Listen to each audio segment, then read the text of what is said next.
जय गुरु जी संगत जी। आज मैं हरशरण सिंह तूर जी का सत्संग आपके साथ शेयर करने वाली हूँ, जो आर्मी में एज अ कर्नल रिटायर हुए हैं। आप सत्संग के अंत तक जरूर बने रहें और अगर पसंद आए तो लाइक शेयर सब्सक्राइब करना ना भूलें। वो कहते हैं, गुरु ग्रंथ साहिब का ये तुक मैं अपने गुरु जी को समर्पित करता हूँ, जिन्होंने हमें अपनी शरण में लिया और हमारे जीवन को परिवर्तित कर दिया। गुरु जी से मिलने से पहले हमारे जीवन की कोई दिशा नहीं थी। जीवन में जैसी परिस्थितियां आ रही थी वैसे ही हम उनका सामना कर रहे थे। हम ईश्वर के ऊपर से अपना विश्वास खो चुके थे। 25 वर्ष पूर्व मेरा बेटा अपनी सुनने की क्षमता खो चुका था। कोई भी औषधि संत या तांत्रिक हमारी सहायता नहीं कर पा रहे थे। फिर जैसे कहा जाता है, जब शिष्य तैयार होता है गुरु प्रकट होता है, और ऐसा ही हुआ। अचानक एक संबंधी के कहने पर हम गुरु जी के पास पहुंचे। जब पहली बार हमने गुरु जी के दर्शन किए, उन्होंने मेरी वाइफ को हमारी एनुअल इनकम, मेरी वाइफ की साड़ियों के नंबर्स, उनके पास कितने ज्वेलरी है, उसका वजन, मेरे बिके हुए घर की सही राशि भी बता दी। अंतिम बात मैंने पत्नी को नहीं बताई थी, क्योंकि मैं महिलाओं के हीरे में रुचि के बारे में जानता था। प्रसंग छोटा था पर मेरा सोचना स्वाभाविक ही था। फिर सत्संगों को सुनने के बाद मेरी उनसे मिलने की जिज्ञासा और बढ़ गई। मैंने उनको अपने पुत्र की ना सुनने की क्षमता के बारे में बताया। उन्होंने तुरंत उसके कान में प्रतिदिन बादाम रोगन की एक बूंद डालने को कहा। 10 दिन के बाद मेरे बेटे के कान में बहुत ज्यादा दर्द हुआ। जब मैंने गुरुजी को इसके बारे में बताया तो वह बोले, कल्याण हो गया, 20% ठीक हो गया, अब धीरे धीरे पूर्णतः ठीक हो जाएगा। उन्होंने मेरे पुत्र की सुनने की शक्ति का एग्जामिन करवाने को कहा। मेरी खुशी की कोई सीमा नहीं थी जब मेरे पुत्र ने अपने कानों से उपकरण निकालते हुए कहा कि शोर बहुत ज्यादा है। गुरु कृपा से वह 25 वर्ष के बाद सुन पा रहा था। मुझे यह आभास हुआ कि मेरी खोज कितनी अधूरी थी। इधर गुरु जी के चरणों में उनकी दया, मेहर, कृपा और अपने सतगुरु रब स्वामी सब मिल गए थे। गुरु जी के पास आने पर हमें अनेक सत्संग सुनने को मिले। भक्त अपने निजी अनुभव सुनाते थे और बताते थे कि उन्होंने गुरु जी को विभिन्न परिस्थितियों और विभिन्न रूपों में देखा है। मेरी पत्नी में उसी प्रकार से गुरु जी के आशीष प्राप्त करने की इच्छा हुई। यह नहीं पता था कि वे इतनी शीघ्र पूर्ण हो जाएगी। नया साल आ रहा था और उसके पहले की शाम पर हमारा बड़े मंदिर जाने का कार्यक्रम बना, किंतु मित्रों के बार बार कहने पर हमने उनके साथ वही समय व्यतीत करने का कार्यक्रम बना लिया। गुरु जी के मन में कुछ और ही विचार था। हर दिन मेरी वाइफ चाय बना रही थी। जब उसने पानी में चाय की पत्ती डाली तो उसने सर्प के फन का आकार ले लिया। यह सोचकर कि यह संयोग था, उन्होंने चाय की पत्तियों को बार बार पानी में डुबोया तो हर बार वह ही आकृति बन जाती। यह देखकर वो डर गई और उसने मुझे बुलाया। देखकर मैंने बताया कि गुरुजी बड़े मंदिर आने का संदेश दे रहे हैं। पर मात्र इतना ही नहीं था, वास्तव में यह रूप गुरुजी की कृपा थी। गुरुजी ने मेरी वाइफ को वहां पे डांस कार्यक्रम में भाग लेने को कहा। उनका 25 वर्ष से चल रहा पीठ में दर्द इससे खत्म हो गया। कुछ वर्ष पूर्व मैं अपने एक मित्र के साथ अपने खेत पर जा रहा था। मेरे मित्र नास्तिक थे, जिन्हें शब्द, कीर्तन, गुरु चर्चा इत्यादि धार्मिक काम व्यर्थ लगते थे। उन्होंने कहा, चमत्कार होने के बाद ही वह गुरुजी पर विश्वास करेंगे। इतना कहने की ही देर थी कि पीछे से एक ट्रक ने कार पर जोर से टक्कर मारी। कार तो पूरी तरह क्षतिग्रस्त हो गई। दुर्घटना इतनी भयंकर थी कि हम दोनों उछलकर बाहर धरती पर आ गिरे और बेहोश हो गए। होश आने पर हमने देखा कि दोनों में से किसी को चोट नहीं आई। उठने पर मेरा मित्र शॉक्ड था। मैंने उनको कहा कि आप इसी चमत्कार की प्रतीक्षा में थे। यदि हम गुरुजी के बारे में बात नहीं कर रहे होते तो किसी भी प्रकार से राष्ट्रीय राजमार्ग पर ऐसी दुर्घटना में चोट लगे बिना बच नहीं पाते।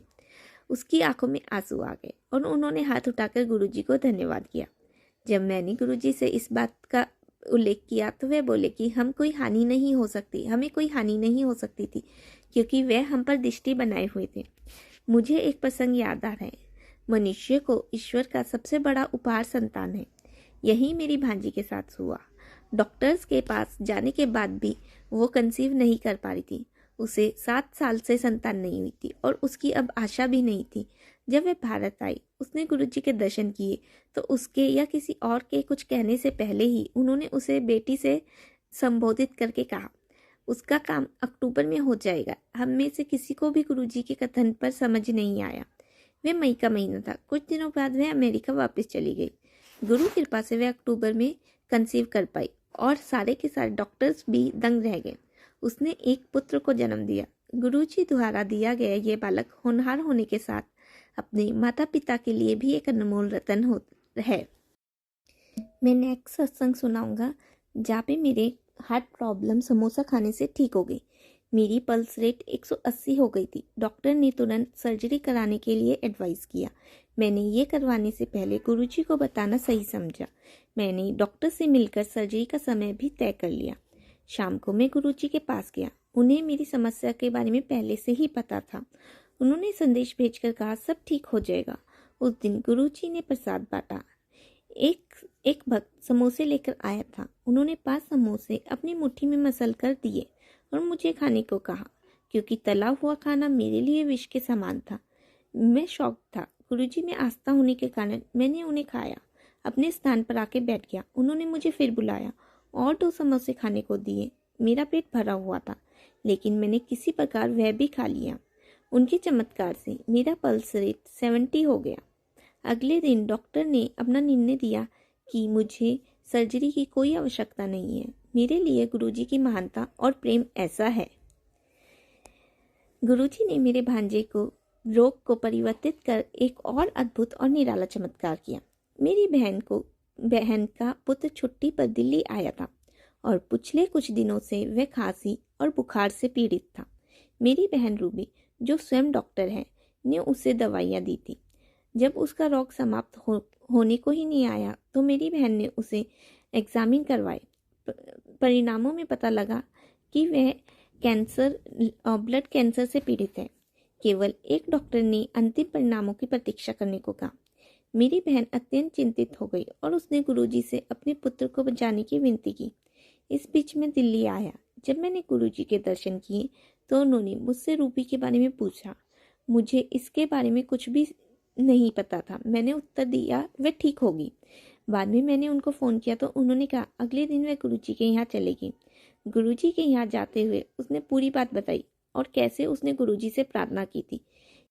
केवल अंतिम परिणाम से पता चला कि उसे ब्लड कैंसर नहीं अपितु बॉडी अल्सर की समस्या थी। जब हम गुरुजी के चरण स्पर्श कर रहे थे तो उन्होंने रूबी को बताया कि उन्होंने उसके पुत्र का रोग परिवर्तित कर दिया है। क्योंकि किसी को इस बारे में ज्ञान नहीं था, हम सब शौक थे। ऐसे ही हमारे अपने गुरुजी, जो सदा हमारी समस्याएं कष्ट समाप्त कर देते हैं, उनके बारे में सोचते ही वे प्रकट हो जाते हैं। मेरे एक घनिष्ठ मित्र ने चंडीगढ़ में एक लैंड खरीदा था, पर इसके बाद उन्होंने पाया कि उसके नीचे जल नहीं है। जब उन्होंने इस समस्या का गुरुजी को बताया तो उन्होंने लैंड के एक कोने पे 120 फीट तक खोदने को कहा। उन्होंने यही किया। यदि जल बेचा गया तो वह सूख जाएगा। उन्होंने गुरुजी के निर्देशों का पालन किया और वहां से जल प्रभावित होने लगा। भूजल के प्रभाव का मार्ग 100 वर्ष बाद बदल गया था। गुरुजी स्वयं ईश्वर है। क्या इसके लिए किसी और प्रमाण की आवश्यकता है? गुरुजी श्रद्धा और विश्वास और समर्पण से आए हुए व्यक्ति की सहायता करने को सदा तत्पर हैं। चंडीगढ़ के सेक्टर 22 में एक गरीब सब्जी वाला था, जिसे 2 इमेजेस दिखाई देती थी। डॉक्टर्स के अनुसार उसके मस्तिष्क में ट्यूमर था, जिससे उसकी दृष्टि दोष हो गया था। उसकी सर्जरी हुए 6 मंथ्स बाद उसे रोग से छुटकारा नहीं मिला था। उसकी दोबारा से सर्जरी होनी थी। ट्यूमर असाध्य था और वह 3 माह के लिए बेहोशी में चला गया। होश आने पर डॉक्टर ने कहा कि वह और कुछ करने में असमर्थ है। उसकी माँ उसे घर ले आई। उसने गुरुजी के बारे में सुना तो उसने अपने पुत्र को ठीक करने के लिए विनती की। गुरुजी ने उसे 10 मूंगफली सूर्यास्त से पहले जल में भिगोकर सूर्योदय से पूर्व उसकी गिरी खाकर उसने छिलके आंखों पर कुछ देर रखने को कहा।